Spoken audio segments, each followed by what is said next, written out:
Good evening. My name is Rod Johnson of Johnson Financial Group, and I'm past chair of the Richmond Hill Board of Trade. Before we get started, I would like to begin by acknowledging that Richmond Hill, where we're located today, is the traditional territory of the Huron-Wendat, Haudenosaunee, Anishinaabe nations, and the Mississauga of the New Credit First Nations. We recognize and deeply appreciate their historic connection to this place. I'd like to welcome you to the Municipal All Candidates event for the regional and local councillors for Wards 3 and 4, brought to you by the Richmond Hill Board of Trade, the Markham Richmond Hill Vaughan Chinese Business Association, the TREB, which is the Toronto Regional Real Estate Board, and the Rotary Club of Richmond Hill, as well as 105.9 The Region, our local radio station. I would like to also acknowledge and thank our sponsors. The organizations that participating tonight have obviously provided time, staff time and volunteer time, and in particular to TREB, who is sponsoring our sound and AV equipment this evening, provided by a local business, DigiPost, a multimedia. A number of people, too many, of course, to individually identify, have worked hard to make this evening possible, including directors of the Richmond Hill Board of Trade and other organizations, so thank you very much. In particular, I'd like to thank our timekeeper, Amin Pajwani. Thank you, Amin. And a director of the Richmond Hill Board of Trade, Cheryl Jeunesse, for your time this evening. This event is a wonderful example of the cooperative spirit of the Richmond Hill business community. Thank you to all of you who have worked to make this possible. One of the primary objectives of the Richmond Hill Board of Trade is to provide resources, support, and forums such as this that are necessary for its members to succeed in business and ultimately improve the quality of life in the city of Richmond Hill. It's our hope that this evening's discussion will provide a forum for everyone to make an informed decision about their vote, their business, and their lives. At this time, I'd like to introduce the moderator, Jason Cherniak, who's seated over here.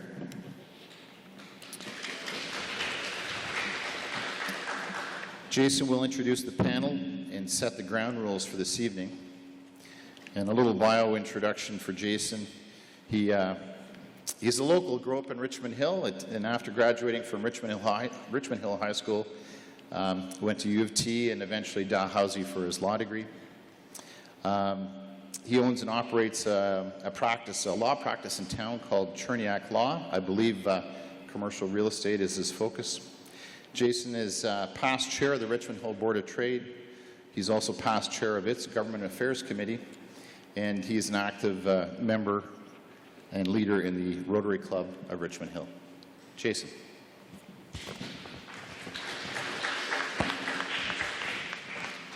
Thank you, Rod.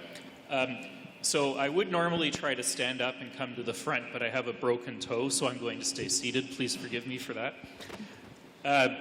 I'm pleased to welcome our panel this evening. First, right beside me is Alina Opria. She is the Senior Policy Advisor for Government Relations at TREB and a member of the Government Affairs Committee for several years with the Board of Trade. Next is Joseph Wong, a past president of the Markham Richmond Hill Vaughan Chinese Business Association and the owner of Remax Excel Realty. And beside him is Glenn Waugh, who is a past chair of the Richmond Hill Chamber of Commerce, past president, I should say, past president of the Rotary Club of Richmond Hill, and he's a former executive with Enbridge. Let's give our panel a hand. Thank you. As Rod mentioned, our timekeeper is Board of Trade Director Amin Pajwani. He is also the chair of the Government Affairs Committee. And the runner for this evening is Antoinette Smith, who's a great staff member for the Richmond Hill Board of Trade.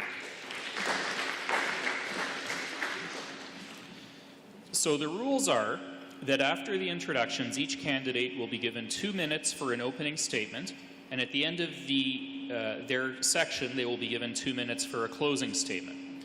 There will be questions first from the panelists representing the organizations partnering in the event. We will then allow questions. So people can submit questions from the floor by paper, but after the panelists ask some questions, There will be a dedicated volunteer, Rod, who just spoke, will have a microphone, and he will go around the room, and you'll be able to ask questions from the audience. I will control the length of the answers, and it partially depends on what time in the evening it is, but the intention is for each answer to be 40 seconds long. And there will be a warning for the candidates at 10 seconds. So I would ask that our first candidate come up from Ward 3, which is Junie Young.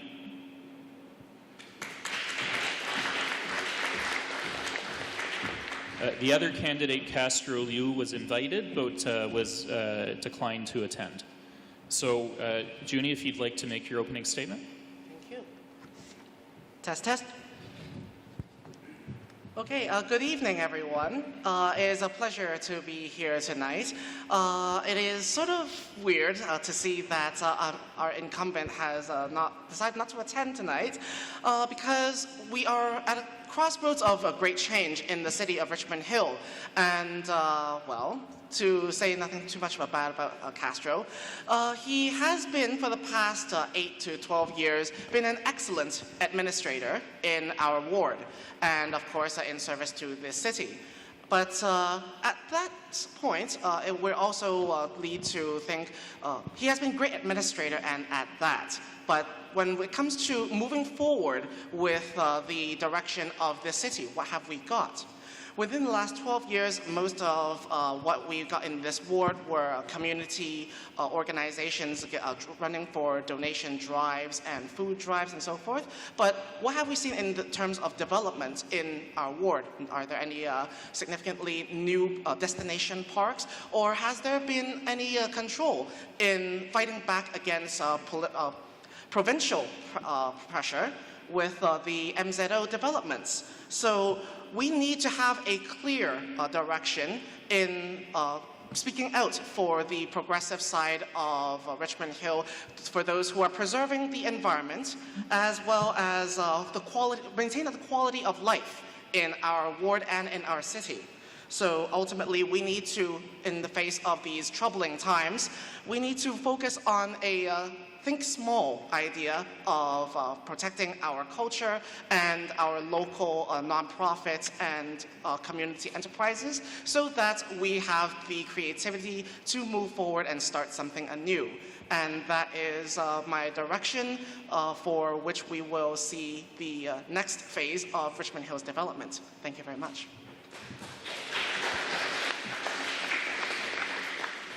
Alina?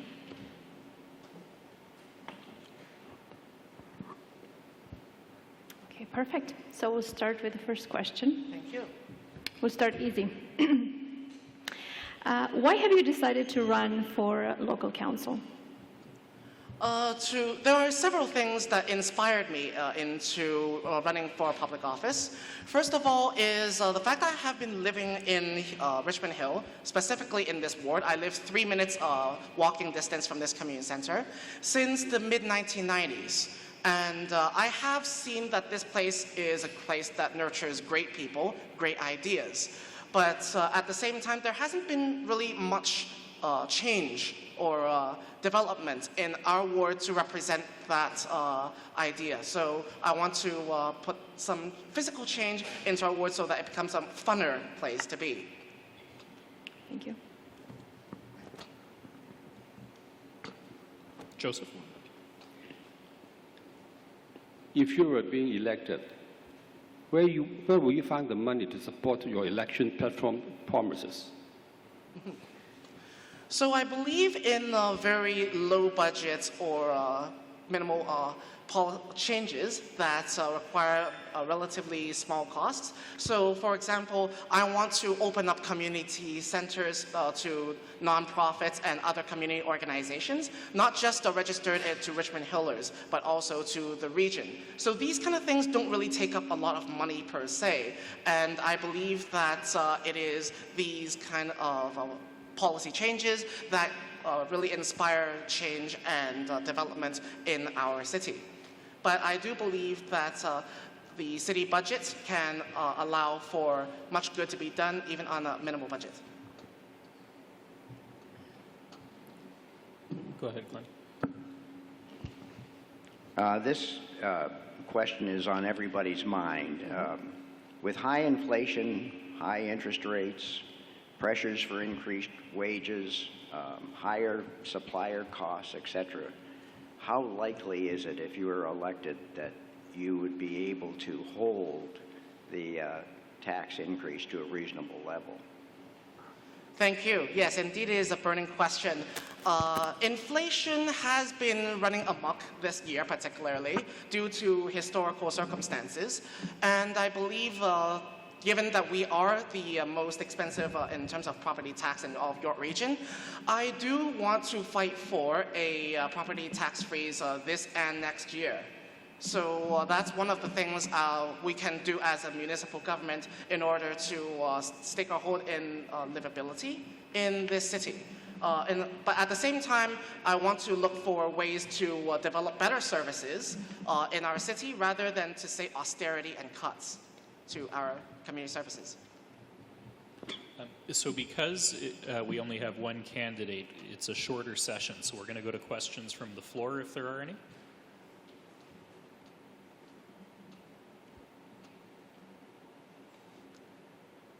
I would be most welcome to any ideas, thoughts, criticisms, or even comments.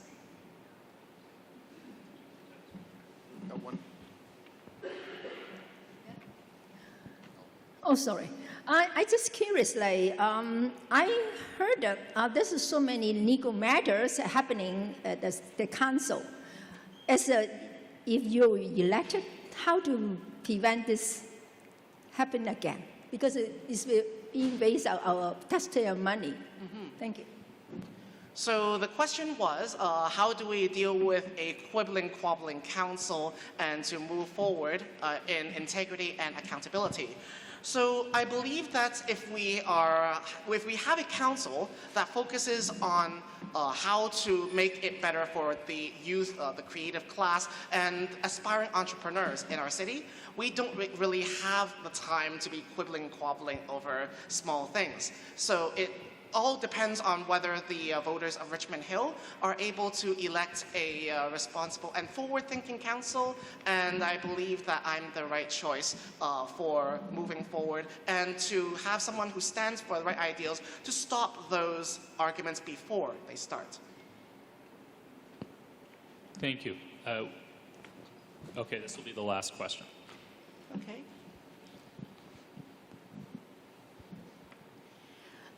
How would you look, or what specific programs would you look to promote to make sure that there is sufficient affordable housing in your ward? First of all, despite the fact that I'm against urban sprawl and against the ultra-dense MZO planning, I do believe that housing construction is the part of the life and renewal of a city.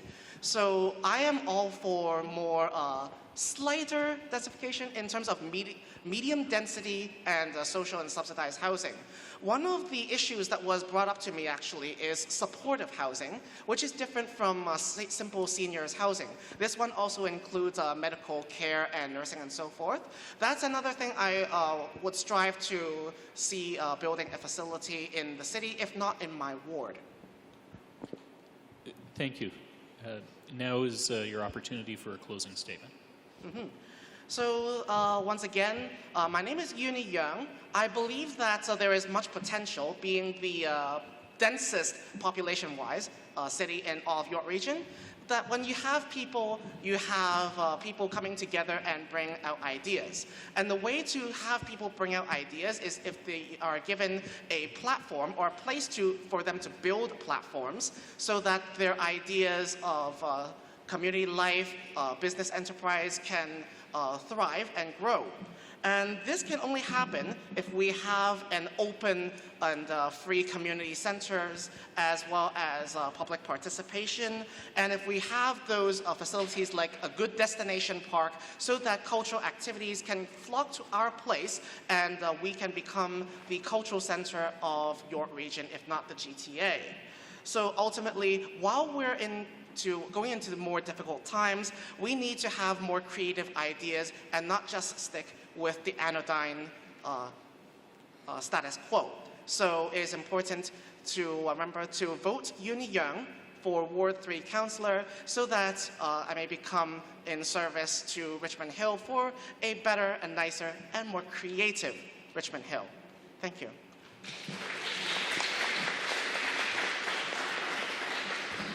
Thank you very much. I'm going to ask now that the Ward 4 candidates please go up to the front. And I do want to, maybe should have mentioned this at the beginning, let everyone know that this is being recorded and it will be put online at some point next week. So if you're interested in the mayor's debate that's on Monday, keep in mind if you want to see it live, you have to be there in person. You can only watch it recorded later on. Welcome, Ward 4. So I'm going to go through my list here. First, from the furthest from me is Johnny So.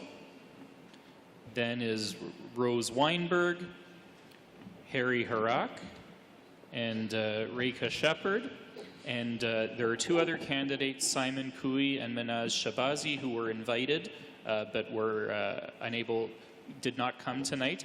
To be clear, when I say someone didn't come, I'm not saying why. Don't take any meaning from the way that I say it. We're just saying they're not here. That's all I'm trying to say. So for opening statements, I'm going to start from the furthest from me, and then for closing statements, we'll do the opposite direction. For answering questions, we will keep moving over one. So, Johnny, your opening statement, please. All right. Hi. Good evening, everyone. First of all, I'd like to thank Richmond Hill Board of Trade to organize this platform for us. I mean, so that you guys can see some of new faces in here. So that's why I'm come for the election for today.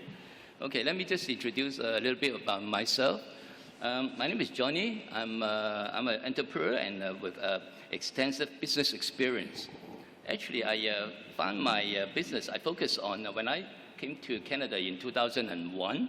I started my own business, and my business was including the import-export, clothing, furniture, home decor product. And before my business in Canada, actually, I have been start my business also in Hong Kong, Singapore, and China also. So why I emphasize that? Because it shows that I have a lot of international business experience.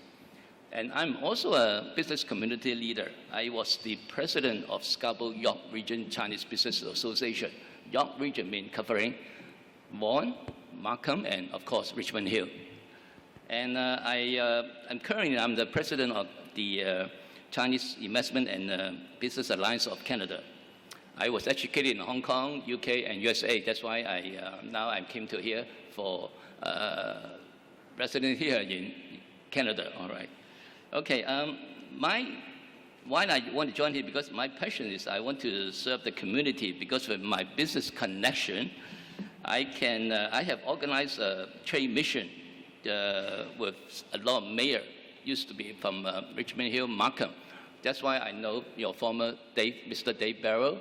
I met him in 2010, and he was such a. I just want to mention that because every time when I came back from Hong Kong, 10 seconds, all right. Okay, why? I try to emphasize that because I have a lot of, knowing a lot of different cities, mayor and councillor. So, thank you. All right, okay. I'll carry on for the question then. Okay, thank you. Rose? Good evening, everyone. I am Rose A. Weinberg, and I am very humbled and grateful to be here today with everyone here and my esteemed panels. Thank you for everyone to invite me to be here.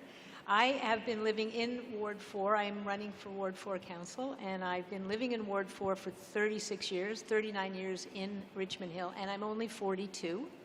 I have raised my family here. I am a very fulfilled wife, mom, now grandmom. I'm a fulfilled businesswoman. I run a charity in Richmond Hill, local charity. I'm always a part of the food bank. I'm part of a lot of the events that have gone on in Richmond Hill. I've always been involved with council or been involved with our mayors to help better not just our ward, but everything for Richmond Hill and for the people here, for all ages. I'm an extremely diverse person. I'm first-generation Canadian. I have a very, very interesting and diverse family. who just understands how to get along in all levels. And I really am I'm in the wellness industry today. I have a business and marketing background. I put my name forward because over the years I've seen some things that haven't been getting done. And it's not that I personally can say I'm going to get them done, but I'd love to work with a council and a mayor and the people of Richmond Hill to see Richmond Hill really grow into the city that is capable of being a destination point for us to enjoy, all of us, and a destination for others to come and enjoy. And that's really why I'm here, and I appreciate being here. Thank you.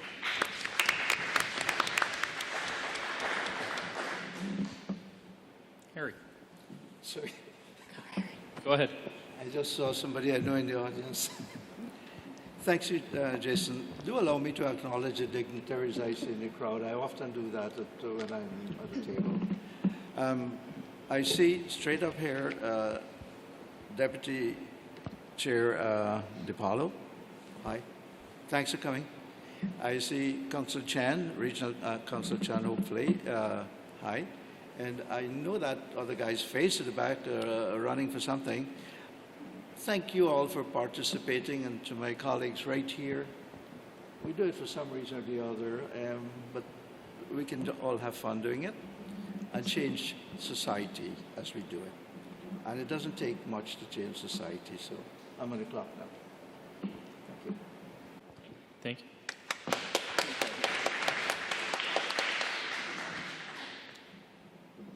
Rika. Thank you. Hey, I didn't finish. I want to acknowledge these guys before I say what I want to say. Oh, sorry. I asked... I thought that was, okay, so were you timing that? So we're going to continue the timing from where it stopped, because everyone has the same amount of time. It's the only way to make it. I asked for permission to acknowledge the dignitaries. I didn't understand that was what you meant. I thought it was part of your time. I think we have to be fair to everybody. Everyone gets 2 minutes. You'll have another closing statement if you run out of time in the opening. And in answers to questions, you can use your time as well. Sorry. Okay. So go ahead. You haven't used up the full 2 minutes. I got to digest that. I've got to change my whole presentation. All right. I would like to acknowledge, during the week, all of us posted Twitter posts showing support and sympathy for that young lady in Iran who's been beaten up because of her headdress. Can you bring the microphone closer? I got some extra time. Yeah. Bring it right up to your mouth. Okay. Earlier in the week, we all shared sentiments on Twitter expressing sympathy or support for the women of Iran. And I know it's reaching audiences across the world. I also know this would be televised. So for a greater reach, I hope that our promises that we made converts into some support that we can offer, tangible support, to those in Iran who are seeking liberation from some kind of oppression. Thank you. My name is Hari Horak. I'm a retired CPA, having a professional practice for over 40 years. Happily retired, never anything to do with politics. Shocked myself one Wednesday morning when I decided that I'm going to have to run because too many things are going wrong. I'm going to give you the most significant one right now, is that Yonge Street, from Wright to Major Mackenzie. I've been living here 36 years. It has not changed. There's still vacant stores. There's still homelessness. There's still non-walkability. Okay. There's still... Sorry, we have lots of time. You'll have other opportunities. All right, thank you. And of course, I'll end it by saying it still hasn't changed, not even my speech. Thank you. Thank you. Reka. Good evening, everyone. My name is Rika Shepherd, and I'm the current Ward 4 councillor and candidate for Ward 4 in the 2022 municipal election. Thank you so much for giving me the opportunity to speak with all of you today. In my almost 6 months on council since the end of March, I've worked closely alongside Mayor West and other colleagues to bring civility back to council. I've worked hard to uphold the tenets of compassion, and I've stood up and spoken out against the systematic bullying and discourse that takes place at City Hall, and I've championed the voices of the less heard, both at City Hall and within the city, and have successfully brought forth a motion to declare Richmond Hill a compassionate community. I've successfully organized a community cleanup event, a multi-organizational food drive for the Richmond Hill Community Food Bank. I've supported and championed for our local hospice, Hill House Hospice, and successfully brought forth a motion for its expansion. I've successfully brought forth a motion for the revitalization of our village core, and I've supported the growth and expansion of our local businesses through my involvement as chair and later a member of the Village of Richmond Hill Business Improvement Area. And I've engaged with Ward 4 constituents at every opportunity possible, from hosting community walk and talk events to attending all community functions and connecting with Richmond Hill residents every opportunity I had.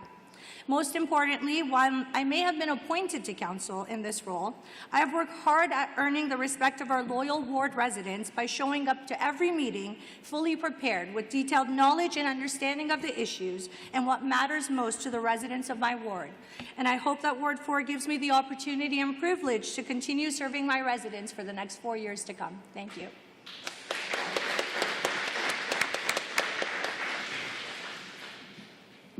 So let's start with Alina.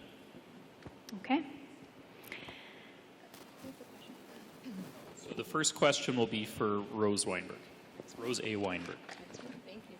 Perfect. You'll all have a chance to answer this question. So the roles and responsibilities of a councillor are defined by the Ontario Municipal Act. What community service or experience do you possess that qualifies you for this role? This is to me? Fantastic. Thank you for that question. I come to this role with a lot of experience. I started a charity which started as a nonprofit 12 years ago. We support people with cancer locally and worldwide, has just been deemed a charity status as of September 1st. So that's a huge area. I run the board of directors. We have a large youth leadership program here in Richmond Hill. I have been part of the Toastmasters organization, starting clubs all over York Region, and I have also been part of charity myself, family, being part of Richmond Hill, the food drive, anything and everywhere we can be part of any sort of diverse part of this this city to make things better for everybody and anybody. And I'm a great neighbor to people. Okay, Harry?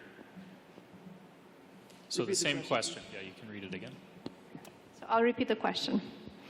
The roles and responsibilities of a councillor are defined by the Ontario Municipal Act. What community service or experience do you possess that qualifies you for this role? Thank you. I did read that piece about a few nights ago, and to my amazement, it did have residents somewhere written in there. It wasn't just about how we deal with each other. It was in the interest of residents or issues about residents. I was pleasantly surprised at that, and it reminds me of my tour of duty called at the hospital. I was on the board of York Central Hospital for 12 years, at which time the hospital grew from 200 and something bed to over 500 bed, a budget of about 70 million to almost 2 million. Thank you. Same question. My turn. Okay, great. Since my involvement with council, obviously the Municipal Act has been at the forefront of what we do. I'm very well versed in it, but in terms of community service, my whole life I've believed in the value of giving back to the community. I've always been involved. Currently, I am involved with the Village of Richmond Hill BIA, which I'm very proud of, as well as other community organizations. And I hope to continue that role and continuing my public service in the form of volunteerism along the way. Thank you. Johnny? All right. Am I correct that you're asking the role of a councillor, why I want to join? Or No, I'm asking what community service or experience do you possess that qualifies you for this position as a councillor? Okay, as I mentioned earlier, that I was doing this international business. As my colleagues was mentioning, that the major problem in young and Major Mac, the corner of that, northeast corner. That's why I want to use my experience to revitalize the area, because it used to be the heart of the culture and the historical area in Richmond Hill. It used to be our downtown, and I want to do something about it. I think I can use all the experience that I have, what I have been living overseas. I can bring this night market thing or food thing, like Woven Pig, or just want to revitalize the area, so make it more, people would like to enjoy that time to have to go all the way down to Highway 7 or anywhere. You know, you can just go the footstep to that. All right. Thank you. Okay, next question. My question is, the housing affordability crisis is rooted in the serious lack of supply and the right type of home that the resident needs.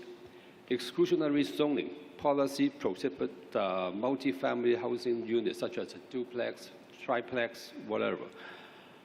If you were being elected, would you advocate to address releasing the exclusionary zoning to ensure more house or home can be built in our community? May I ask for that to be repeated? I'm sorry, Oh, yeah, I I'm didn't not quite getting hear it. it. Okay, Yeah. so we're going to repeat the question, and Harry will be the first to answer. Okay.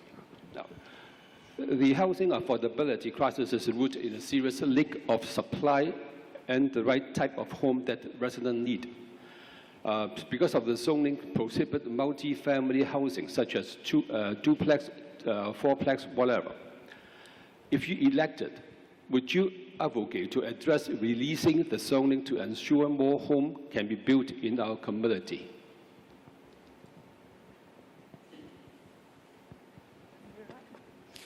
Harry? Yeah. Time's up. How many minutes I got to do that? You have 40 seconds to answer the question. So the closing point, how many units? I have a difficulty understanding. You said multi-family homes. How So many? I'm going to suggest read just the last part of the question and not the intro. Because the Richmond Hill is short of supplies of a home, what will we do if elected to solve the problem? Of shortages of home, you mean? Yeah. Okay, so we'll start the timing now, right? Thank you.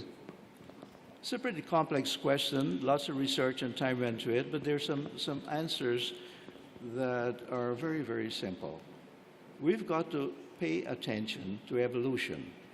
I started saying earlier, and this leads me straight into what we were saying, you cannot allow a 1700 notion, year 1700 notion, to be the predominant ideology of building patterns and structures today. In that particular area we're talking about, there are 4 acres of land sitting around there, waiting to become a road. That is not land use appropriate. So there's first issue of land use. Okay, thank you. Reka?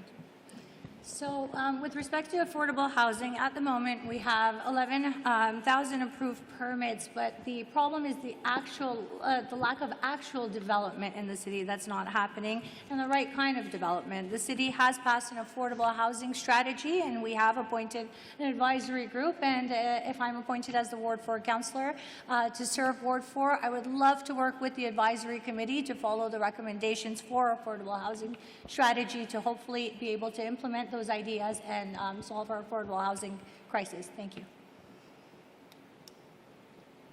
Johnny? Okay. All right. Okay. The housing market is hot simply because the supply is behind the demand.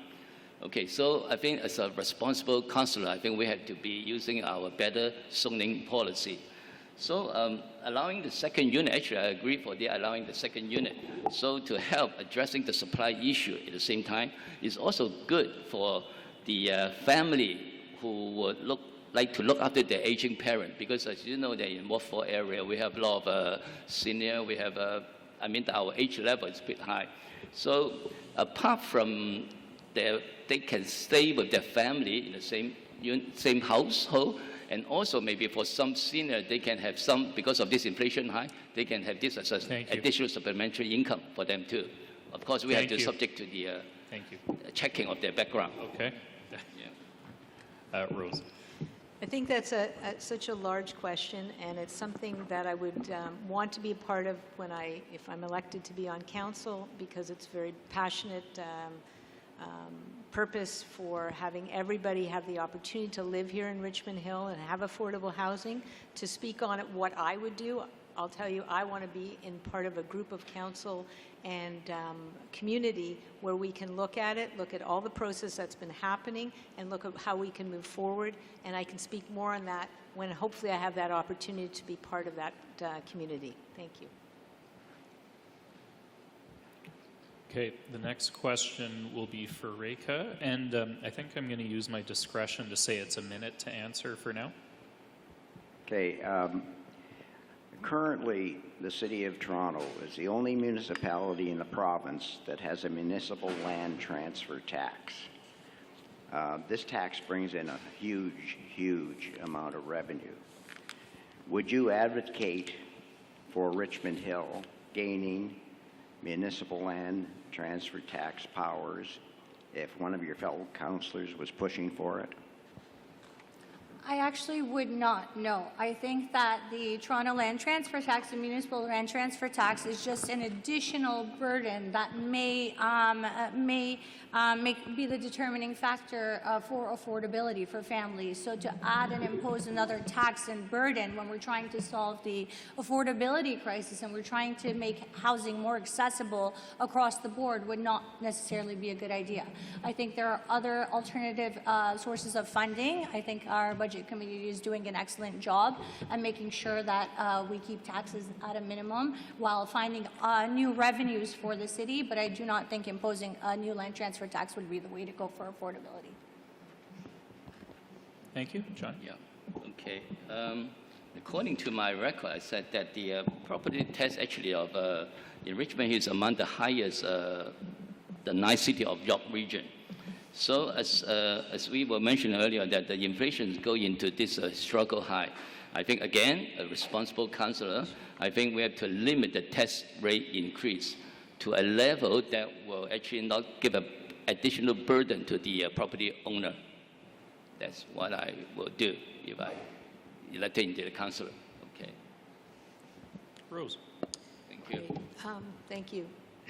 I also don't agree to add that the taxes to the new homeowners coming in, since we're trying to bring in as much new homeowners as possible into Richmond Hill. And it is another, as Johnny says, a burden to that person, an added performance tax to make everything more expensive for them. So I actually oppose that option. Thank you. Harry? We using the same plow? No, we using the same plow? Okay. Toronto is a very different city than Richmond Hill. Everybody goes to Toronto. Toronto needs more infrastructure and everything else. They're unique. We're not Toronto. We do not need that, and we cannot afford it. Our residents cannot afford it.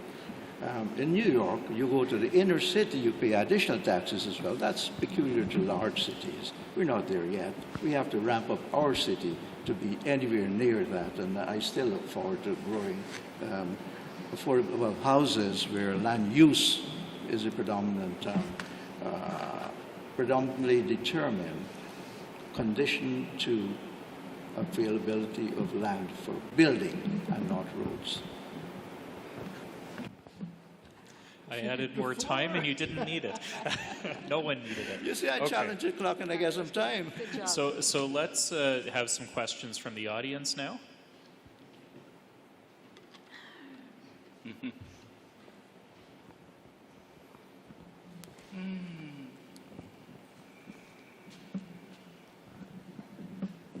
Hi. As someone who lives in Ward 4 and rents in Ward 4, I'm sure you're all aware that a significant population of Ward 4 are renters. Is there anything that you would think that you could suggest that would encourage lower rental costs, considering York Region and Richmond Hill have some of the highest costs of rental housing in all of Ontario? Okay, so Johnny will start. Sorry, I didn't get the question. What's that again? Basically, do you have any ideas or plans that could encourage lower rental costs, considering we have some of the highest in Ontario? The lower rental costs for higher rental? Okay. Okay, my understanding is a lot of residents that I visit, during my campaign period, a lot of people, they don't want high-rise condo. But we do have to understand that we, Richmond Hill here, we have East, Markham, West, we have Vaughan. You can compare the unit that we are having there. So for me, I would rather people that have to be, okay, another thing is, you are young now, when we are getting older, we don't have the energy to cut grasses. We don't have the energy to do any walk up and down the road. So we do need some apartment. So for example, for the road income, we can have those low-rise condo, 6-story, 10-story high, not too high, so that people living in the house, they are not too worried about at the backyard, have people looking up in the higher floor to look at that, at the backyard. That is so time. that is Thank the you. one of the solution to have That's time, thank you. Okay. Okay, Rose. Marco, correct? Yes. Are you referring to renters that are renting within Richmond Hill as opposed to looking for housing to rent in Richmond Hill, that they're renting, existing renting? Pardon? I can answer either, thank you. I am very aware that the pricing of rental is extremely expensive. Do I have an idea right this moment to bring that forward to lower the costs? I think it's something to look at within everything. If we're talking about lower housing costs, lower renting costs, living costs within Richmond Hill, since we are one of the most expensive cities to be living in York Region and all of Ontario. So it's something that I would definitely want to make a note of and have a conversation with you or anybody else and be part of that when I do, or hopefully be on council. Thank you. Harry? So yeah, make sure that's right up to your mouth. I was beginning to think it didn't really matter whether I speak, Jason. Timing again, same clock. I'm going to start. You're taking my time, man. Thanks for the question. It's a very interesting one. And somehow or the other, in my interpretation of the MTSA, that is called Transit-Oriented Area, it's supposed to be transit-oriented apartments, buildings, whatever it is, but it is low to no vehicular traffic. If you remove that requirement from every place having 2 or 3 port garages, you are going to have a significantly lower operational cost. And because of more units that can be there. There's other avenues that can be explored. As I said, coming off the top of my memory, I always see that MTSA clustering of homes that justify the billions of dollars on that subway intersection. Yeah, it's doable, I believe, but it has to be more emphasis on MTSAs following the spirit and intent of how I rate it to be. Thank you. Okay. Reka? I think there's a direct correlation between the high rents and the lack of supply, and obviously the high demand for the housing market, which again takes us back to the affordable housing strategy that the City of Richmond has set place. That is intended to deal with the issue of housing and to increase the demand. So once we're able to implement some of those strategies that are set forth, we'll obviously have a greater supply in the market, which will in turn reduce the cost that'll be passed down. Additionally, lowering costs at the city level, making sure that we streamline development process so that the developers have the opportunity to put their plans, set them forth in motion rather quicker so that they offset some of that cost. All of those are things that we can do to sort of lower the cost of development in the city, which will in turn pass the savings on to the residents. Thank you all. Is there another question from the audience?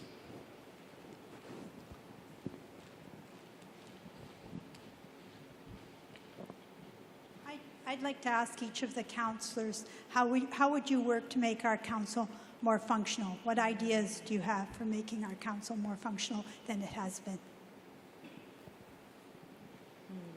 Okay, Rose? Oh, great. Thank you for that question. Put a lot of thought into it. You know, and again, it's going to depend on who's on council, right, and how we start. It's fresh start. We need a fresh start. We need new energy. We need to be a cohesive team. So how would I bring that forward without us all doing, you know, going off and doing some personal training as a group? Is really just sitting down and looking at what does Richmond Hill need, organizing from beginning to end for the year, for the next 4 years, to see how we can all work together to really respect each other, possibly have a timer, you know, having us the ability to speak, having the time to really respect one another. That's what I'm all about, is respecting everybody. We can agree to disagree, but have the respect that everybody's ideas are good, and how to build that forward into making a better Richmond Hill, so that you as a community... Thank you. I'm going to stop now. Thank you. I have more to say on that whenever you want to talk. Okay. Thank you. So Harry is next. I'll tell you what was the question again about dysfunctional council?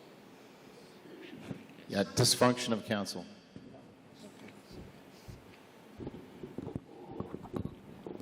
I deliberated on the behavior of a council quite a bit, and I'd even give it a nickname, Poop. Point of order, please.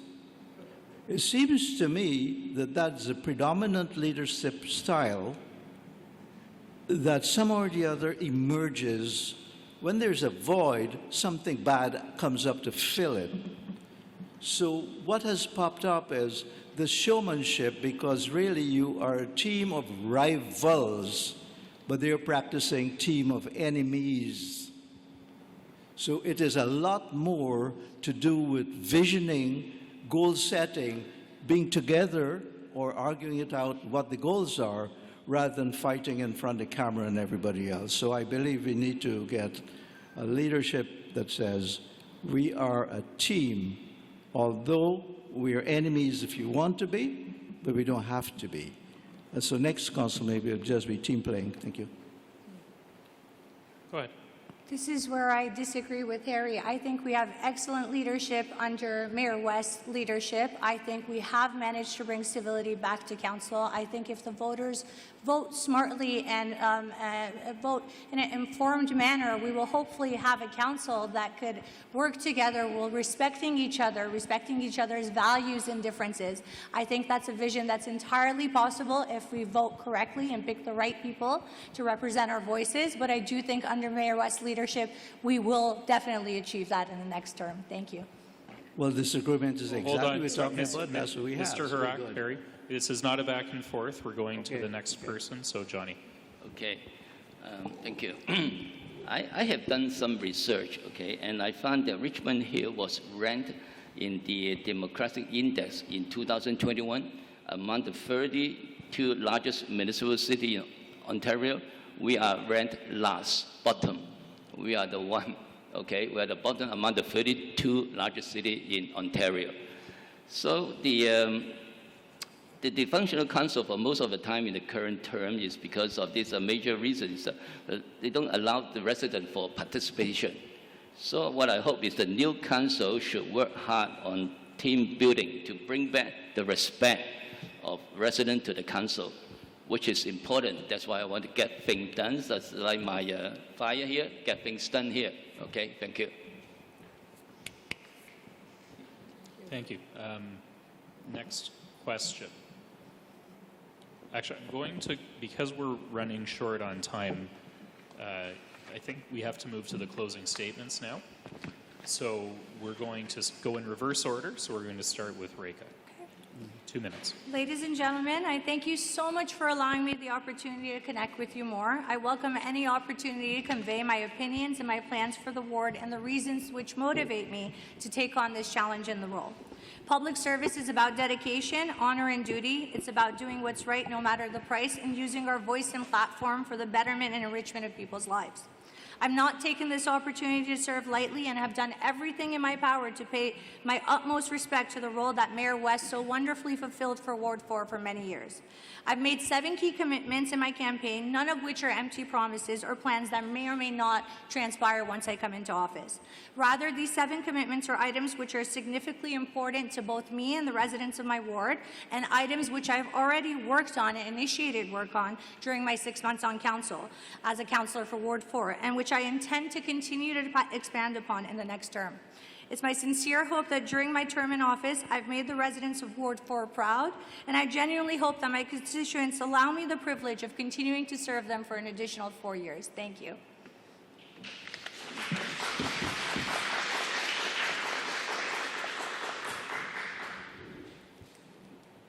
Go ahead. Thank you. I believe this term in office for any one of us would be pivotal in changes that would have to occur, not only because of the lack of productivity in the last little bit, but residents are getting impatient and anxious, waiting for the city to improve its image, its performances, its deliverable, and of course delivered. Planned development is only going to happen and have the confidence of the residents when it happens. We can have all the rosiest plan and put dollars investing into researching more and more options. At some time, we've got to hit the road running. We've got to start delivering, making Richmond Hill an easier place to do business, an easier place to build homes and apartments or whatever it is we choose to build.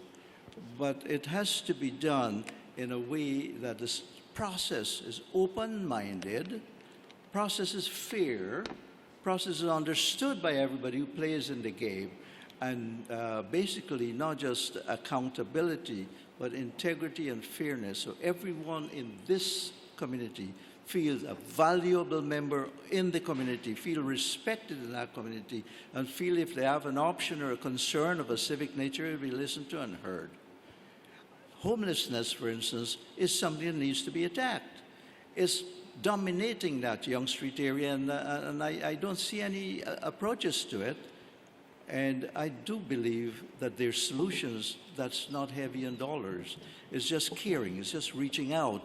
They're unfortunate, but the people that live with the homeless are also unfortunate because their family lives have deteriorated. Thank you. Thank you, Harry.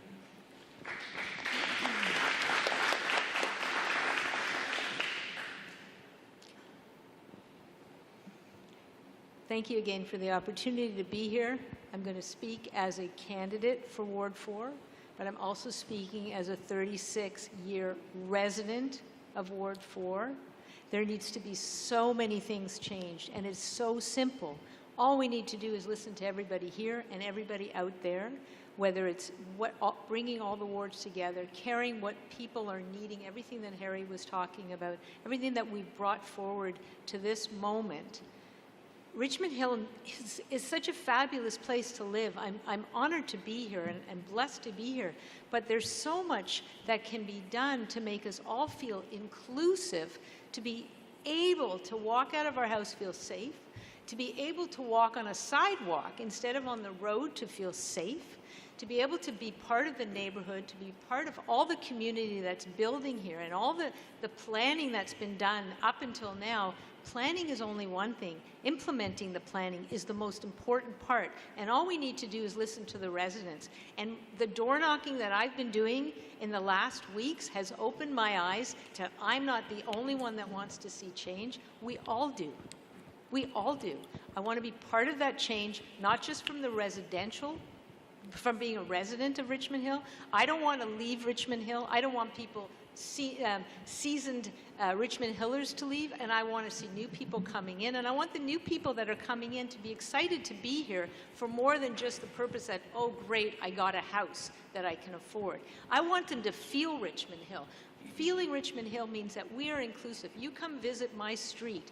We are an array of everybody possible from all over the world, and everybody gets along. What we do in our own homes, we also bring out to the community. We're there for each other, and I want to see Richmond Hill build into that as a city, as a place, and a destination for all of us. Thank you for having me here. I appreciate it. Go ahead, Johnny. Okay, thanks, Rose. I think I have to echo you because it just read all my thing here. Oh.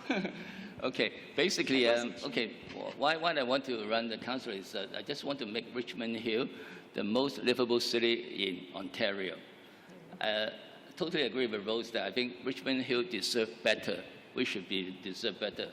That's why I have my fourth major area that I would like to look after is the revitalize the heritage area, the traffic and the housing solution, the affordable living, the teamwork and the transparency of the council.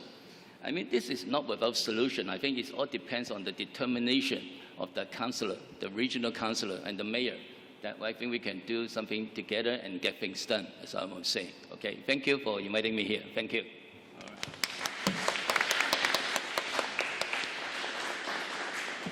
Thank you to all the candidates for attending and participating. We appreciate it. And we are now going to move on to the regional and local councillor event.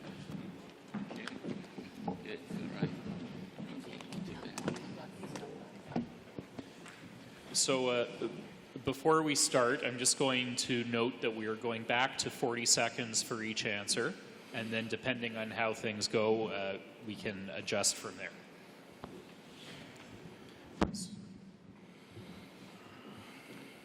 So I'm pleased to welcome our candidates this evening. First we have Joe DePaula, Abu Alam, Marco Coletta, Godwin Chan, Terrence Au was invited but is not here. And same as before, we're going to start with the person furthest from me and then reverse order for closing statements. So you have 2 minutes, Joe DePaula. Okay, thank you. And welcome, everyone. Thank you for being here. My name's Joe DePaula. I'm running for re-election as your regional councillor. And Richmond Hill's got a lot of work to do. We've got a lot of improvements to make. As was mentioned, the Democracy Watch Index did rank us as the bottom municipality when it comes to our democracy and our process here. So we need more engagement. We need more people coming out. It starts with forums like this. And we're really making progress. The main thing we were judged on was our gender imbalance, and we've doubled the number of women on council. And we were judged on our low voter turnout. So that was changed in the mayor by-election, where we had 33% turnout, up from 28, and I really hope for a high turnout in this election. So we've got a lot of work to do. We do have to work together, but we've made great strides with the re-election of Mayor West, whom I support for mayor, and I think the next term of council we can all get along. We can accomplish a lot of great things for Richmond Hill. There are a lot of objectives underway, and we have had a lot of success and accomplishments. We've been ranked as a tree city of the world, and the World Council on City Data ranked us as the second lowest greenhouse gas emitters per capita in the world of all the cities that they keep statistics on. So we are making good progress, but we've got a long way to go, and we have a plan to get there. So I hope I can continue in the leadership role that I currently have as the budget chair, as our chair of our planning, to continue on the success and to grow into an even better municipality. Okay.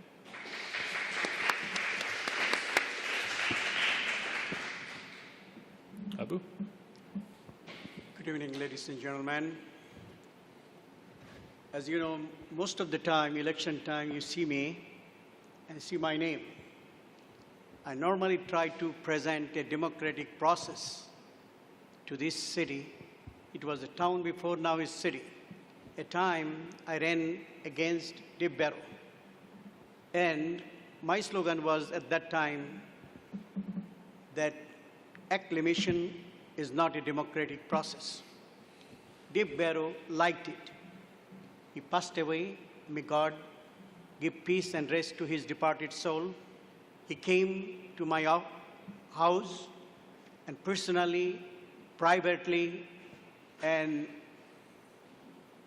openly, he appreciated my participation. Every time I run, I want to see a democratic process take place. People come out and vote.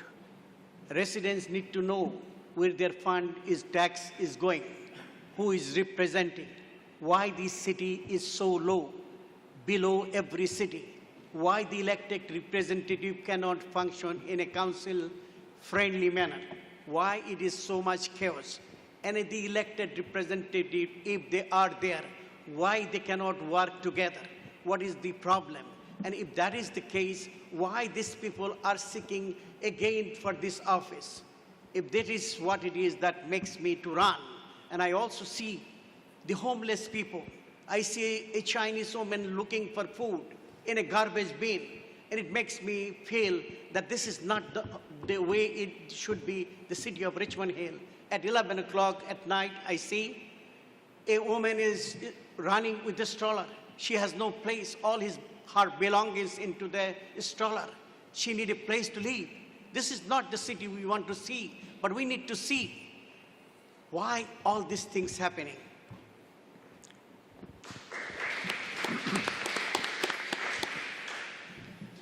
Marco.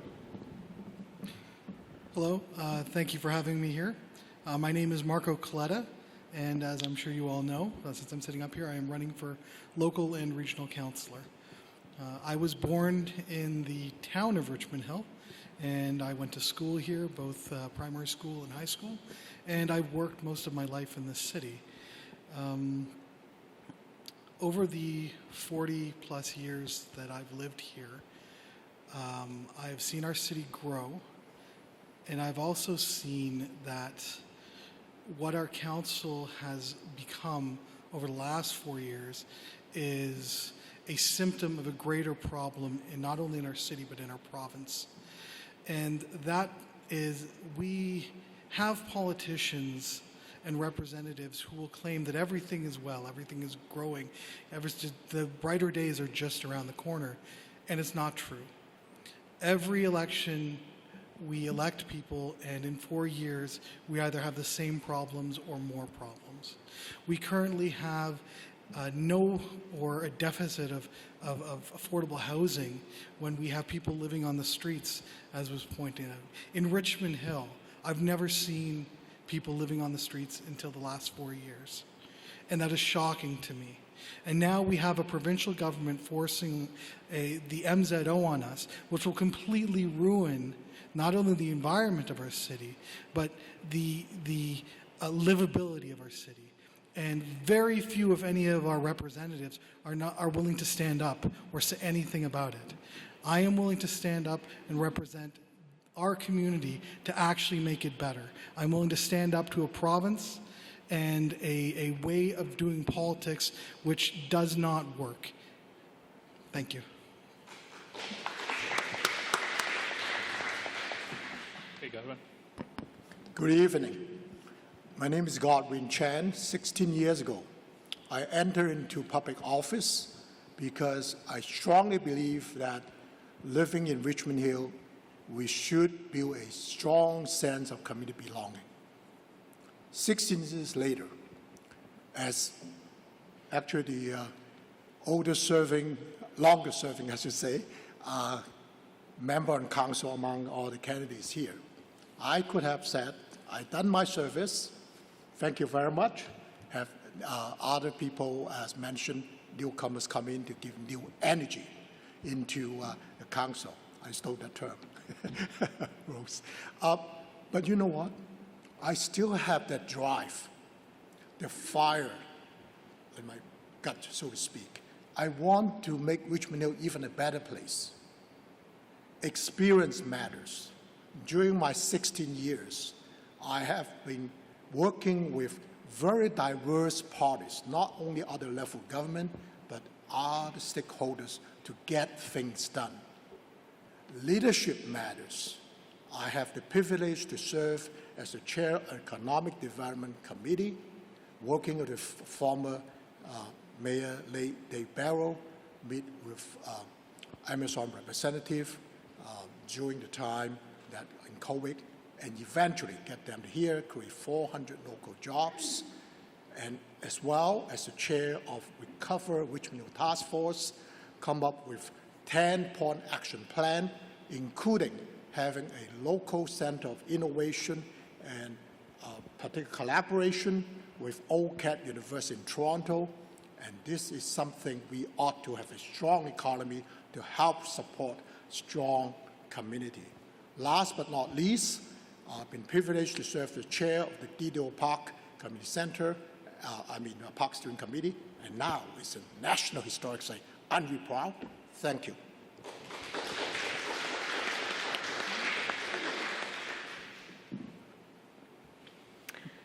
Okay. So our first question is going to be to Abu Alam, and I'm going to be more firm with the timing and answers to questions, just to be clear.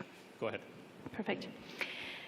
So as a regional councillor, you could be nominated as the deputy mayor. So my question is, if you should become the deputy mayor, what do you see as your job in that role?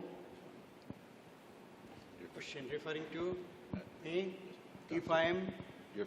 So if you should become the deputy mayor, what do you see as your job in that role? I do not anticipate to take a deputy position in any place. First of all, I do not want to take any liability or responsibility. The mayor make a mistake, I don't take that one. So I will not take a deputy position at any time. Okay. Marco? So, the deputy mayor, until an actual problem arises, is very ceremonial. It's not really something on my mind, as to be, quite honest. If it happens, it happens, and I'd be happy to represent the city in that capacity.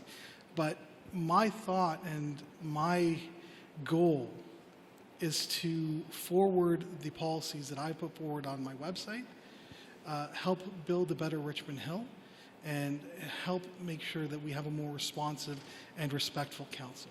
That's my priority. Whether I'm deputy mayor or not is a bonus at best. Thank you. Godwin? Deputy mayor is a title. It's actually not within the Municipal Act. I think the earlier question.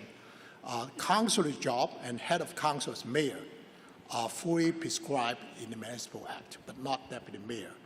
To me, the deputy mayor is an honor. It also means that the deputy mayor would have to work very closely with the mayor and other members of council. The important part is have to work as a team.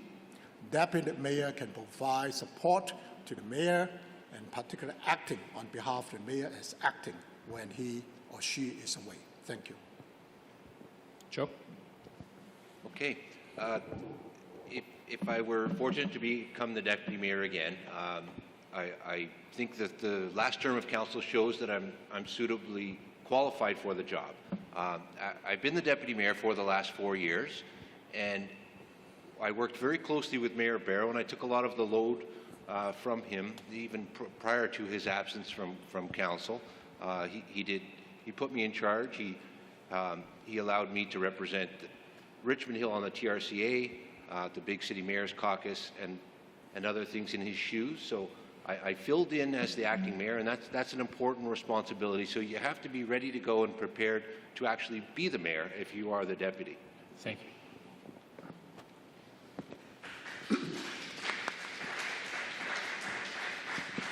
Okay, Joseph? Yeah. Will you vote for or against expanding Richmond Hill urban boundary within the Greenbelt? Yes, Marco is first. Absolutely not. I will uphold the Oak Ridges Moraine Conservation Act. I have no intention of voting for rezoning of any of our conservation land. Our conservation land, regardless of the housing need, these are lands that we hold in trust for future generations. They are not ours, they are not developers, they are only for the future. And every generation, every councillor that comes after me has that responsibility. And any councillor that abrogates that responsibility should never be elected to council. Godwin. Thank you. Simple answer is no. The issue is not about having land expanded for more residential development. Is that the question? The question is how we can improve efficiency in approving worthwhile, reasonable residential development. When I was the acting regional councillor, I was actually one of the 5 regional council members who vote no to the request for expanding the urban boundary, including conservation lands. So the record speaks for itself. Joe. Okay, there's nothing more important than preserving our conservation lands. All of our intensification efforts are in with the desire to stop sprawl. Richmond Hill does more of the heavy lifting in York Region than anywhere else when it comes to intensifying in order to stop sprawl. The only way to protect and truly preserve our conservation lands in perpetuity is to intensify along the transportation corridors, and that's what our official plan points towards. As a member of the TRCA, I really understand the intricacies and the value of the valley lands, conservation lands, our 5 lakes in Richmond Hill, and what it takes to keep them preserved on an ongoing basis, and I'll continue to work hard to do so. Abu? My answer is no. I really want to see the conservation and preservation take place. May you speak into the microphone, please? My answer is no. I will not support that, and I strongly believe the preservation is needed. Previously, we noticed the elected representative did not maintain that thing, and the citizen of Richmond Hill should be very cautious of electing another candidate again who does not support that.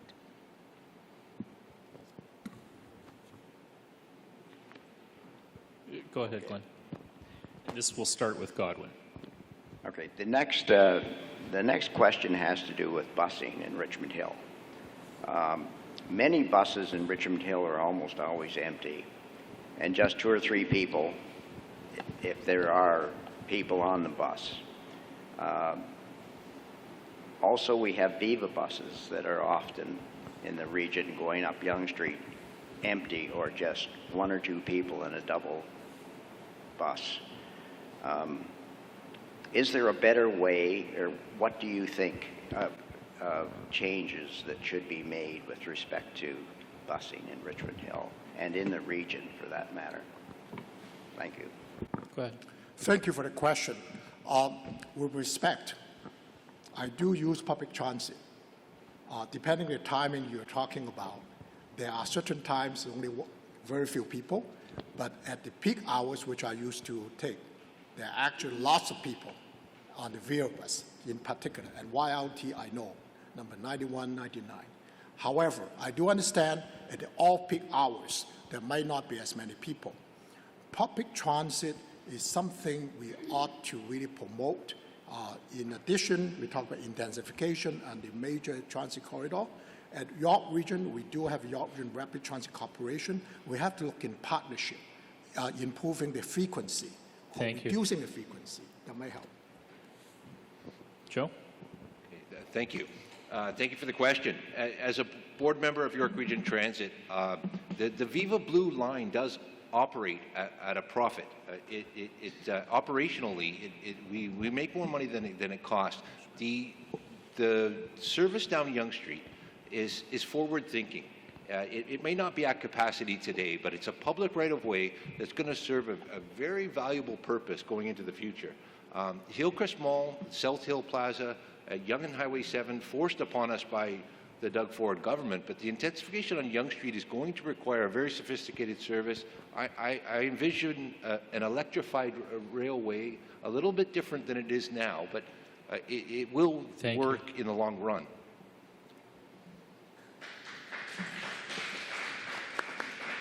Abu?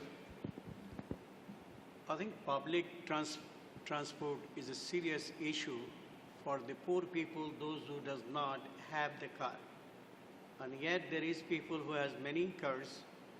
That people should be taxed separately to subsidize the transit system. That transit system is not serving the best interest for the people who take the transit. And if it is profitable, then it should not be running the way it is running. And the planning was wrong. The way you see the Yonge Street, it is a non-productive way of treating. That's the time. So I wish we had 40 minutes to talk about this one issue because I have so much to say on it.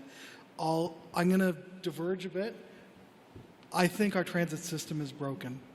And the reason is simply I don't take transit. I took transit for 31 years before I got a car, and I won't take it again because it's expensive, inefficient, and it's inconvenient.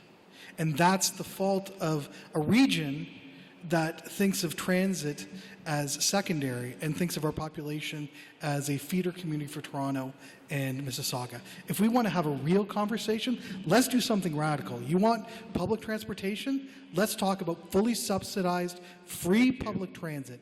Then we're going to be talking about something real. That's your time.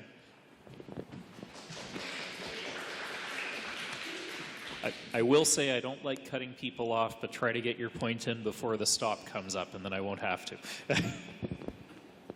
I'm going to move to the audience now for some questions.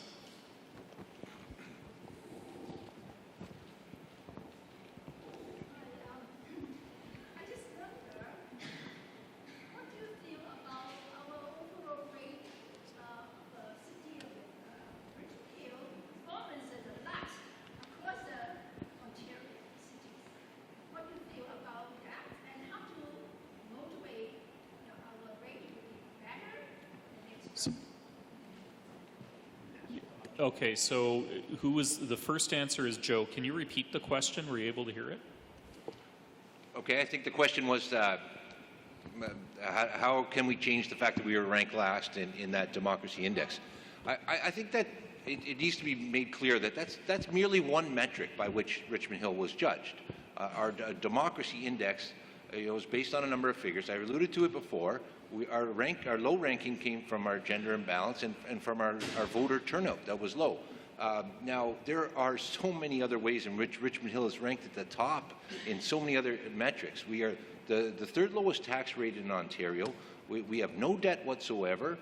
Markham, Vaughan, the City of Toronto, they all have debt. We've been able to freeze our tax rate. We have the lowest greenhouse gas emissions, as I said, worldwide. Our tree canopy, second to none. There's. Thank you. Yeah. Okay. Abu?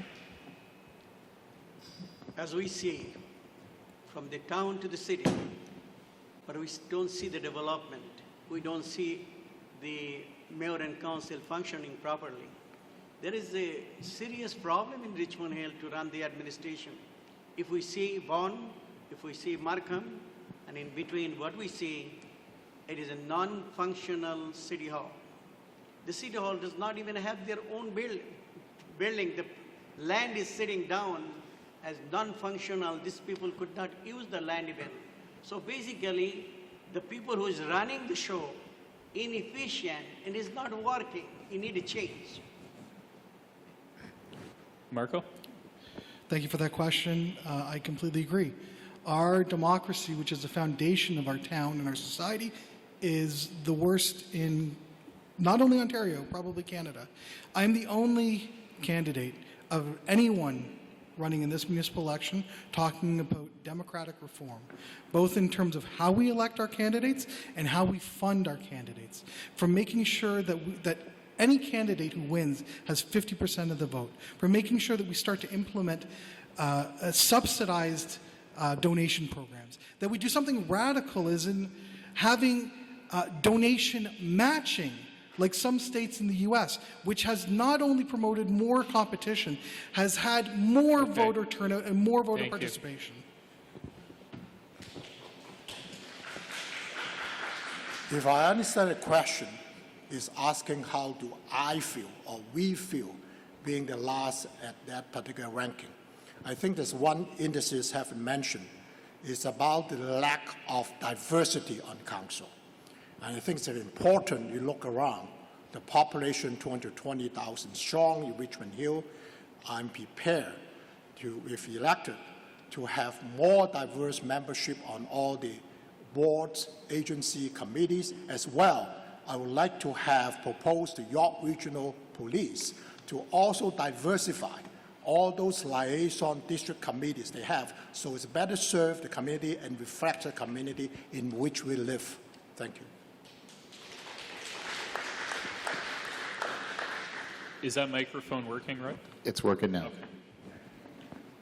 Another question from the audience?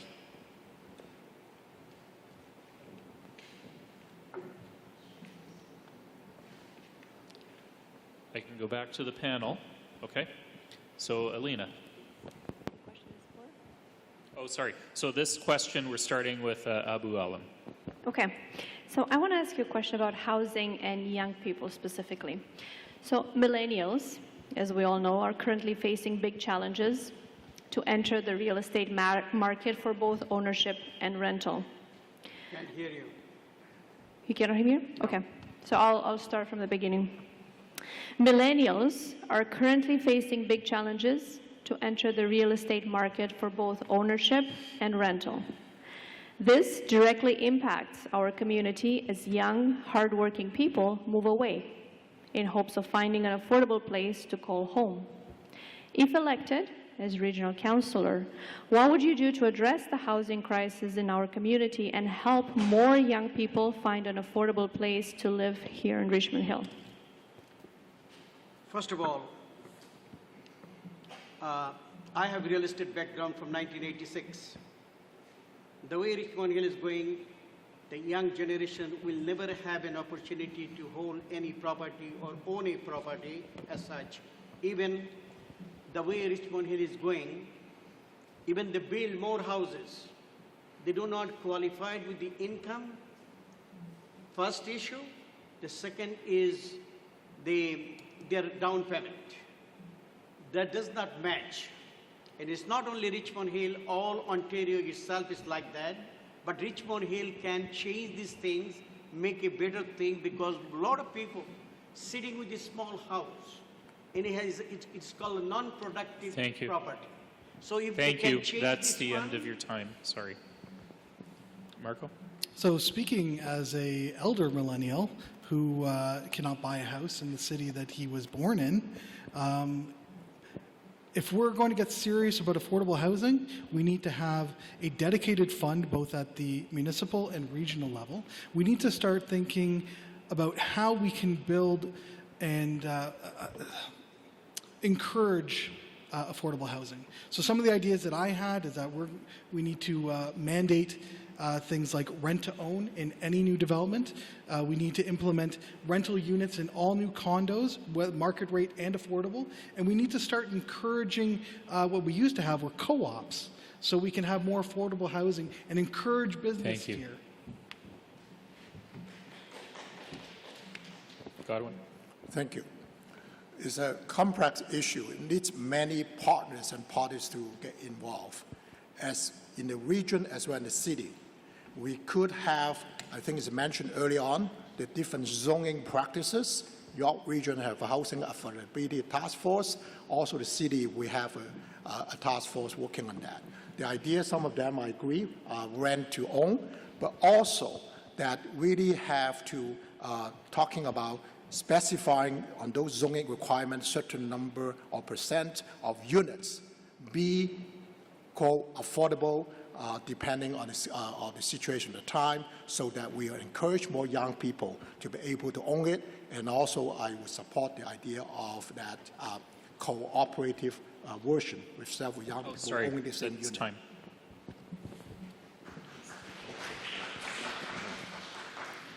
Joe.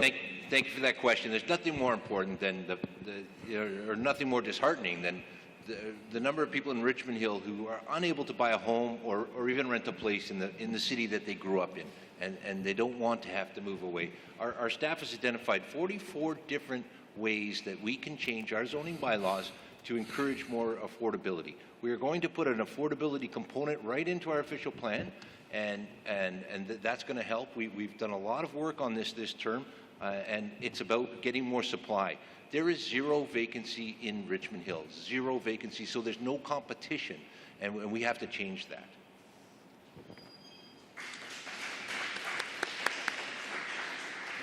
Joseph?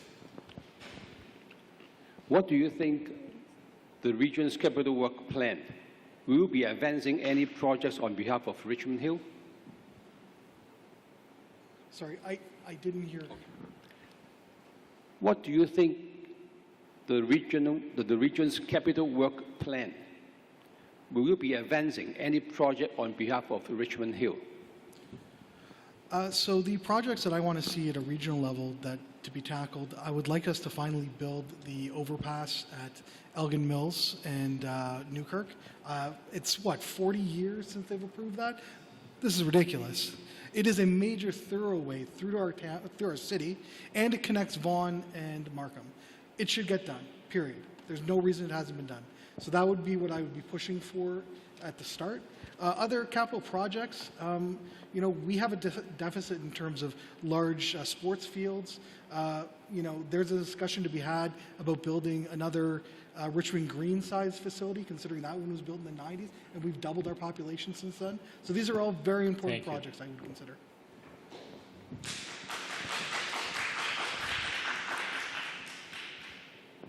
Go ahead. Thank you. It's almost $1 billion just for 2022 in terms of capital budget in the region. And the things that I would push for Richmond Hill is to have a high caliber. I mentioned about local center for collaboration innovation. Right now in Richmond Hill, it's a digital format. I would like to get regions capital funding to build actually a real campus for COCAT U and to have the local center right in Richmond Hill. In addition, to have a sports complex so that we can be a national center for tennis and other things. Richmond has a lot of great tennis players, among other things. Thank you. Joe. Thank you for that question. In my first 4 years as a regional council, I really dug in to get Richmond Hill projects included on the 10-year capital plan up at the region. So the overpass at Elgin Mills is in the capital plan to begin construction in 2024. There's a flyover for 19th Avenue that's in there for 2026. We've got improvements on Leslie and on Major Mackenzie for improved public transit in the next 10 years. And there's a lot of other projects, too many to list in the 40 seconds, but that's an important role for a regional councillor to make sure you're advocating for Richmond Hill funding. Abu. Aside from the big structure or overbridge or anything, my first priority is to deal with the people going through the mental health issue, homeless, the student going without food to the school class, all these things to deal with first than any other project. That is always be pending. Immediate attention is needed to take care and help these people. They need immediate assistance, not big project for several years' time. So my focus will be to dealing with the most needy people first than any other project. Thank you. Glenn. Okay. As a member of the Regional Council, what would be your main objectives for the region? That is not specific. what would be your main objectives? So what fell off there is he said not specific to Richmond Hill. So Godwin, you start. In fact, regional official plan that really identifies the boundary, urban boundary, there was a question earlier on. Those things are including Richmond Hill, but also including the other 8 municipalities around us. Those are very important. Whether in fact we're talking more road structure, we are talking more infrastructure, we are talking about having more capital funds for doing this, doing that, and if elected as a regional council member, I'll be very focusing on how to generate the economic prosperity so that the whole region, we have the financial base to do all those good things we want. Joe? Thank you for the question. As a regional councillor, you really have to think of the region as a whole and dig in on projects that are that affect everyone across York Region. It's interesting, just today was our last regional council meeting we had this morning for the term, and Mayor John Taylor, who's the chair of Housing York, I sit on Housing York, he forwarded a proposal for the region to donate $1 million to get a subsidized housing in Newmarket, and I think it was a great plan. I supported it, voted for it, so did Mayor West, and that is an initiative that will pay dividends and help with the homeless problem we have here. We have to work together as a region. Apu? It is important to see how the other two cities functioning properly, Markham and Vaughan. And in Richmond Hill, we need to see we are in balance with these two cities, and we can contribute something better for this. And what is important to note is that Richmond Hill has the highest discrimination. It has Islamophobia, and it has hatred for each other. And this is first, and I noticed that thing, and many people complain.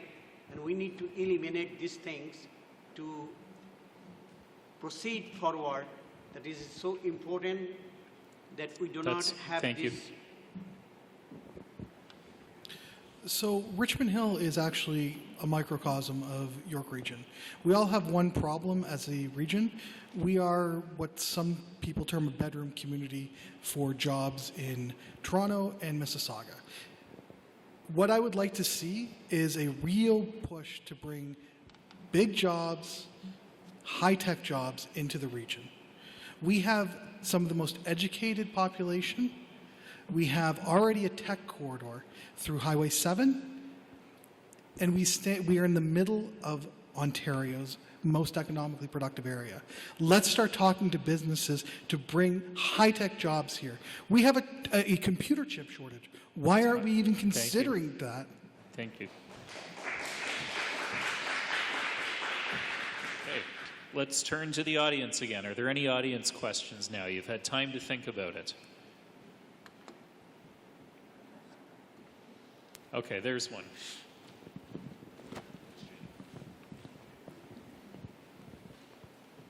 I have a question which comes to your term as a Richmond Hill councillor. We are faced with high inflation, and yet I keep hearing everybody saying we're going to get to 0% tax increase. Unfortunately, that's going to mean things are going to have to be cut in order to do other things. Do you believe you have the support of the community if you want to cut things which a small number of people are using? Bocce courts being an example from the last term. Okay, we're starting with Joe this time. Okay. Thank you very much for asking that question. It's something that we really have to look into. I voted against the 0% increase, mandating our staff to do that for the next year. I think it'd be irresponsible. We have our gas prices going up 40%. We have big fleets. We use a lot of gas. We have to take a look at what comes up in the next year, and I think it's irresponsible to promise a freeze in this environment. But I will say that we are in great shape. We will, relative to other municipalities, we're going to be able to handle this pending crisis much better than others because of the frugality that we've shown in the last 4 years.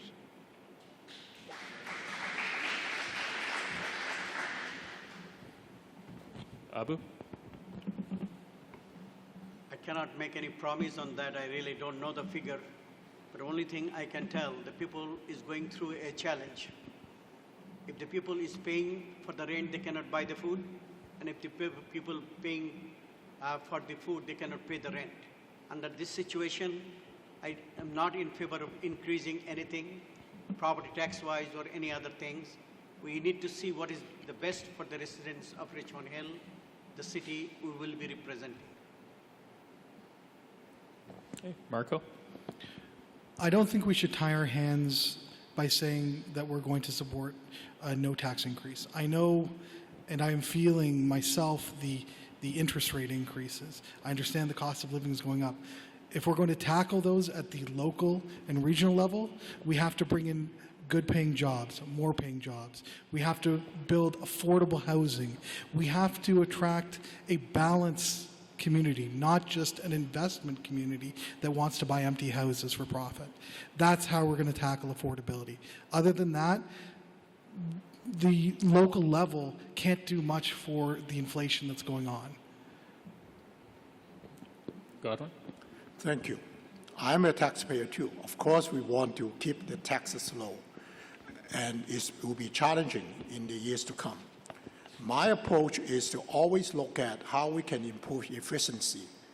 In fact, the city has been really improving its efficiency due to digitization, a number of things. The other thing too is that I want to bring back the public consultation sessions, because it should not be only 9 people on council and our capable staff to say where the money is going. The last time I had the public consultation, at least about 3 or 4 years ago, I think it's important we listen to the community, and I'd like to bring back also what I call citizen budget tool that I've introduced years ago.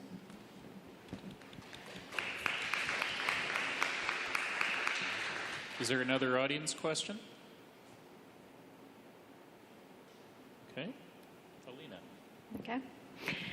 I'd like to switch gears a little bit and ask a health-related question. So Richmond Hill, York Region, along with the rest of Canada, has an aging population. How would you propose we address the shortage of home care resources in the city and the region? Do you have any specific proposals on how to attract or encourage more family doctors to get established here? Abu goes first. It is very important. I will strongly encourage to see more doctors coming and serving the aged population. But is this challenging situation? You have to have a good relationship with the medical association, because most of the people does not even have a family physician for their own. And encouraging someone to bring the senior is a difficult task, and it only can happen if you have the good connection and a relationship with the doctors who have a good desire to help the people. And as working with the not-for-profit charitable organization, I know many, many doctors willing to help elderly and senior citizens, and I will encourage. That's time. Thank you. So this is an issue that's happening across Canada. At least we are fortunate that we're so close to a major metropolitan area in the GTA. So our access to doctors is slightly easier. But if we want to encourage more, we need to start lobbying the provincial and federal government to, give accreditation to foreign doctors. I mean, that's the only way we're going to get more doctors. For seniors, for young people, for mothers. That's really the only avenue we have. We can't, give money out to doctors to come here. We have to lobby the government. Godwin. Having championed for the age-friendly community strategy in Richmond Hill, I'm very mindful. Seniors now comprise of 17% of the population based on the census 2021. There are two ways we approach it. One is to more institutional partners. health partners, because this is not a municipality or a region can solve alone. We have fantastic state-of-the-art hospitals in Richmond Hill, in York region. Those with the foundation and the really relevant parties, we can work together as a city, as a region, to help to get more health care for our seniors. Joe. Thank you. You know, nothing more important than the people who spent their whole lives in Richmond Hill, that they get the proper adequate care when the time comes. The City of Richmond Hill, we've always gone above our mandate and ensured that we have proper health care in our area. I remember back in the Bell years as a councillor, we gave $10 million to your Central Hospital Foundation at the time, as it was called, to what's now Mackenzie Health, to make sure that they're viable. We partner with them, we work with them. We have 2 excellent facilities, but the growing trend toward home care is something that we also have to support. Joseph?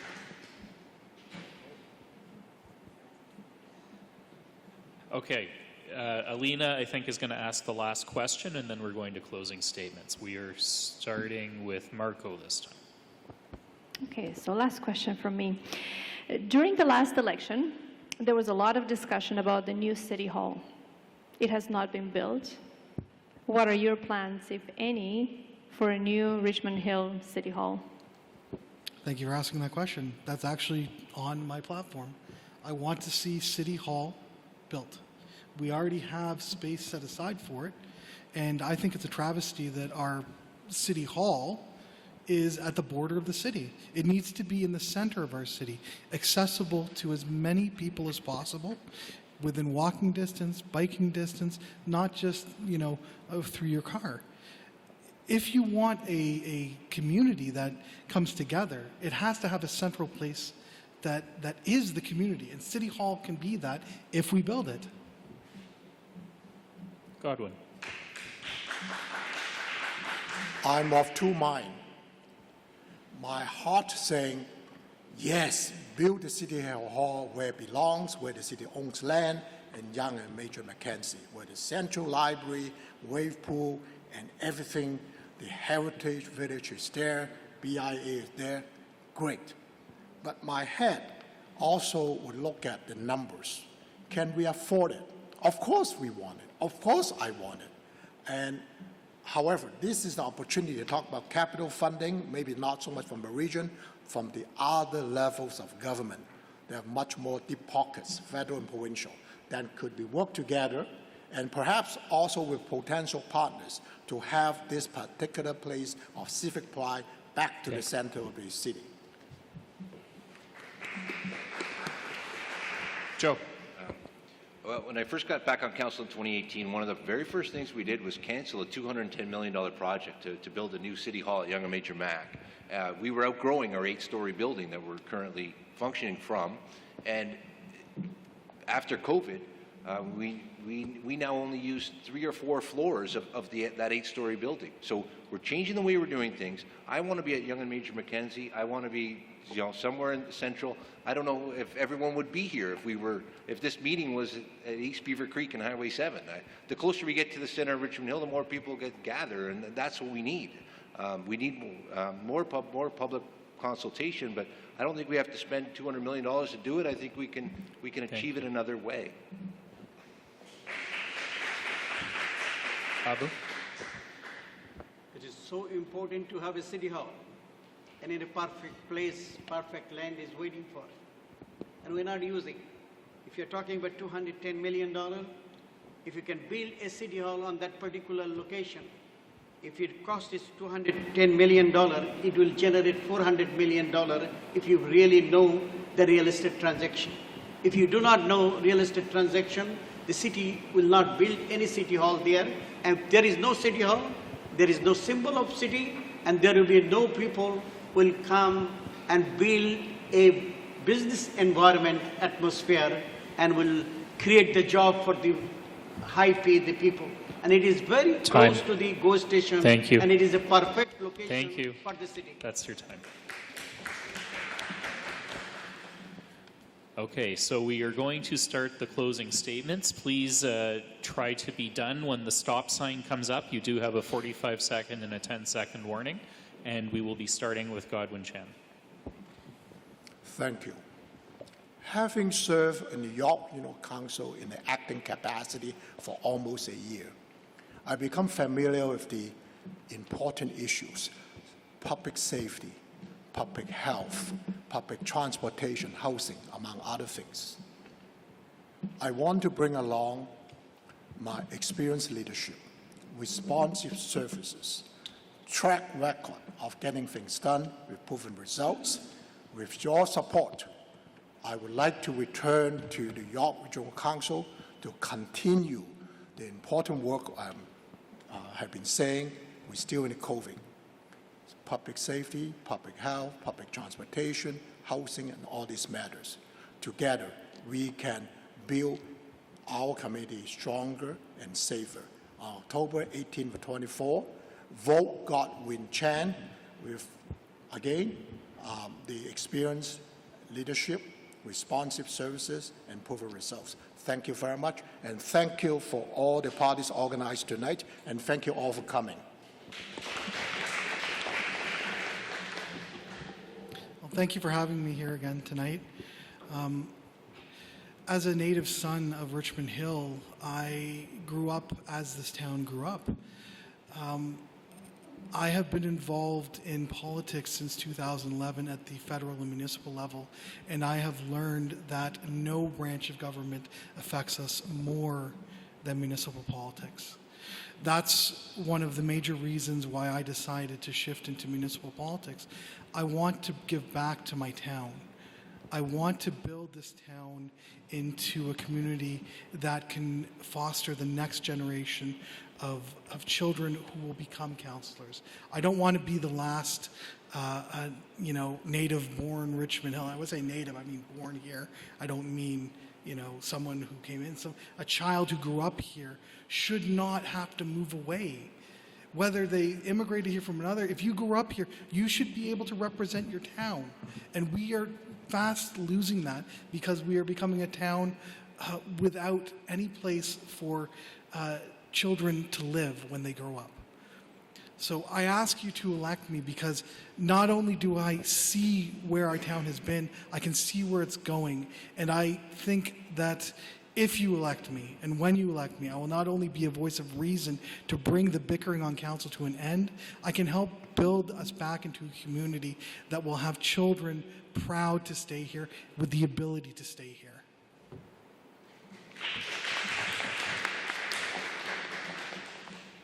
Abu Alam. Yes, election is very close. In a municipal election, you get very little time to interact with the citizen. Very few days. Those are sitting in the city hall elected, they will always be elected.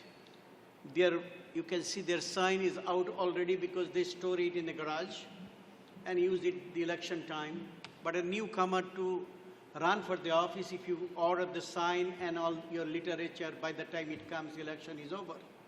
So it is difficult to, and municipality should be non-partisan, non-political influence, but we see a different scenario in Richmond Hill. I'm not endorsed by anyone. If you know, who you know, how you know, that's how you get into the city hall.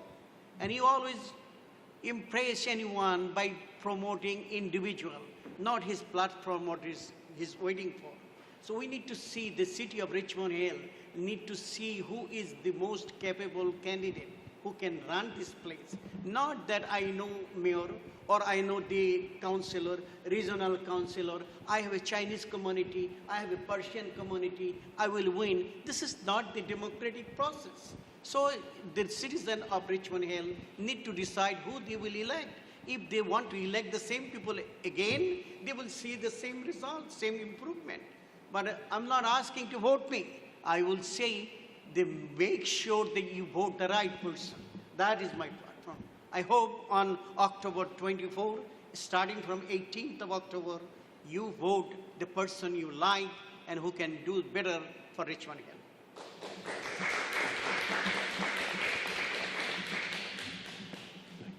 Joe. Okay. Again, I want to thank you all for being here. There's nothing better than getting together to discuss how we can make Richmond Hill better. I've listened closely to my colleagues, and I've gained some good advice, and I always do when we gather together. I got into public service because I believe it's a noble profession. I'm in public service truly to serve, and I love serving this community. I love serving the people here. I've lived here all my life. I've played hockey here. I raised a family, and now I'm enjoying 2 grandsons. There's nothing better, I believe, in this community. I think we have Markham, Vaughan, Toronto, and all others beat. And we can it's only going to get better. Our council really has to get along and work together. I'm a type of person that can work with everyone and gets along and tries the best of my ability to work with everyone, to have integrity, and that's all that's important. We need councillors that have integrity, and they're not serving their own agenda, that they're serving the public agenda, and they're serving the residents of Richmond Hill. I think that's what's important. I'm very proud of my record. I really dug in at the region, with Housing York, with every function that they have up there. Too much really to list, but the Toronto Region Conservation Authority, the York Region Transit. I've played a major role and taken a lead role, both at the region and locally. Locally, I think of the 9 councillors, I've carried more of the load in terms of bringing the budget forward every year, guiding our planning process. Our planning process is going magnificently because it's so consultative. We have so many residents coming out and telling us how they want to see Richmond Hill grow, and we're listening, and that's what's making a great official plan. I would ask for your support because I'd be so happy to be there to implement all the great plans that we have in store. Thank you.